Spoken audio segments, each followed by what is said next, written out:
অপেক্ষার চেয়ে মৃত্যু অনেক সহজ।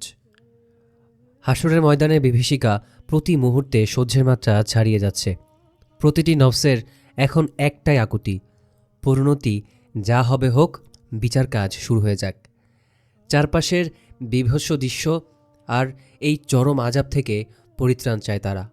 কিছু মানুষের বোধোদয় হলো, চলো আমরা আমাদের নবী রাসূলদের কাছে আবেদন জানাই, অন্তত তারা আল্লাহর দরবারে বিচার কাজ শুরু করার বিনতি জানালে তিনি কবুল করলেও করতে পারেন।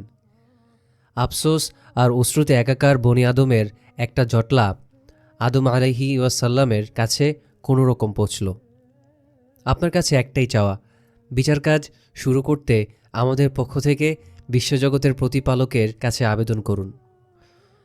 আপন দুশ্চিন্তায় ডুবে থাকা আদম আলাইহি ওয়াসাল্লাম অপারগতা জানিয়ে বললেন, আমি তো নিজেই আজ বিপদগ্রস্ত, কোন মুখে আমি আল্লাহর সামনে দাঁড়াব। ততক্ষণে প্রত্যেকে যার যার নবীকে খুঁজে নিয়েছে।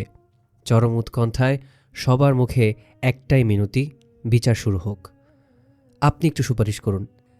কিন্তু জীবনে মানব স্বভাব ঘটিত নানা ঘটনা নবীদের মানসপটে ভেসে বেড়াচ্ছে, আর অনুশোচনা তাদেরকে কুড়ে কুড়ে খাচ্ছে। কোন দাবি নিয়ে তারা দাঁড়াবেন আল্লাহ দরবারে? প্রত্যেক নবী অন্য কোনো নবীকে দেখিয়ে দিচ্ছেন। শেষমেশ চারদিকে চাউর হয়ে গেল। কেবলমাত্র একজন রাসূলই আসেন যিনি এই মহান দায়িত্ব কাঁধে তুলে নেওয়ার মতো সাহস ও ব্যক্তিত্ব বহন করেন। সব কিছু ছাপিয়ে এবার চারদিকে একটা শোরগোল শোনা গেল, মুহাম্মদ, মুহাম্মদ কোথায়? মানুষের জনস্রোত তরঙ্গায়িত হতে লাগল মুহাম্মদ সাল্লাল্লাহু আলাইহি ওয়াসাল্লামের খোঁজে। 50,000 বছরের কারাবাস অঙ্গার করে দিয়েছে বনি আদমের দেহপ্রাণ। রাসূল সাল্লাল্লাহু আলাইহি ওয়াসাল্লামের খোঁজ যখন পাওয়া গেল, ততক্ষণে সহ্যের চূড়ান্ত সীমা অনেক আগেই পার হয়ে গেছে সবার। হাসরের ভয়াবহতা প্রতিটি প্রাণকে দুমড়ে মুচড়ে দিয়েছে। সব শুনে রাসূল সাল্লাল্লাহু আলাইহি ওয়াসাল্লাম বললেন, হ্যাঁ, আমি এটা পারব, এটা আমারই কাজ। আরশের ছায়াতেই ওনার অবস্থান ছিল।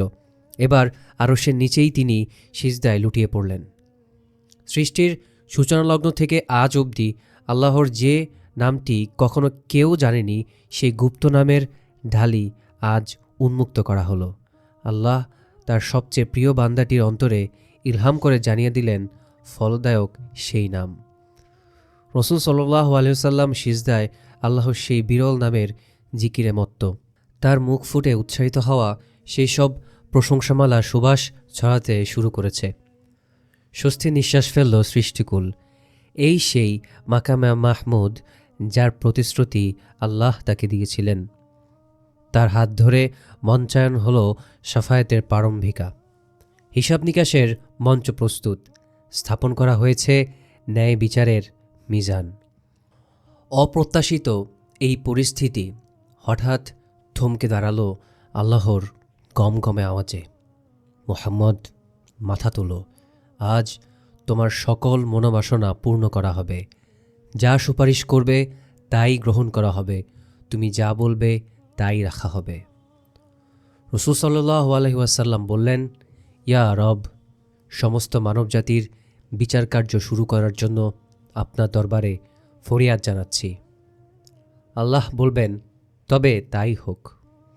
সেই মুহূর্তে ডুবন্ত মানবজাতির উপর দিয়ে বয়ে যাবে স্বস্তির বাতাস। হাঁফ ছাড়বে দম বন্ধ হয়ে থাকা প্রতিটি প্রাণ। কিন্তু ওরা জানে না, ক্ষণিক পরেই তাদের উপর নেমে আসতে যাচ্ছে মহাকালের আরও ভয়ঙ্করতম অধ্যায়টি।